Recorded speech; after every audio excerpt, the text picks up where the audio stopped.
అమృత. అలా అని అమృత కళ్ళల్లో చూస్తూ ఉన్నాడు భరద్వాజ్. "ఏంటలా చూస్తున్నావు?" అంది అమృత.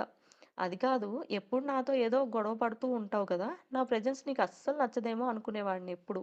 కానీ మార్నింగ్ నుండి ఒక్కసారి కూడా నాతో ఏం గొడవ పడలేదు నువ్వు" అన్నాడు భరద్వాజ్. "హే ఆపు! నేను నీతో గొడవ పడటం ఏంటి చెప్పు? అయినా నీ ప్రెజెన్స్ నాకు నచ్చదు అని ఎలా అంటావు?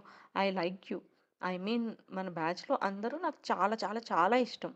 నచ్చని వాళ్ళు ఎవ్వరూ లేరు" అంది అమృత.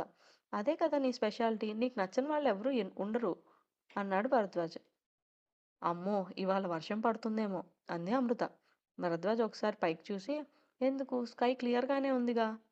మూన్ చాలా క్లియర్‌గా కనపడుతున్నాడు" అన్నాడు. "బాబూ, వెదర్ రిపోర్టింగ్ ఆపుతావా? నువ్వు నన్ను పొగిడావు కదా! అందుకే అలా అన్నాను" అంది అమృత.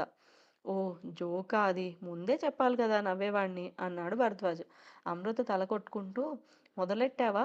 అంటూ లేచి నడుస్తోంది. "Hey Amrita! Sorry, sorry, sorry. ఇంకేం అనను. కూర్చో" అన్నాడు భరద్వాజ్. "వద్దులే పద, వాక్ చేద్దాం" అంది అమృత.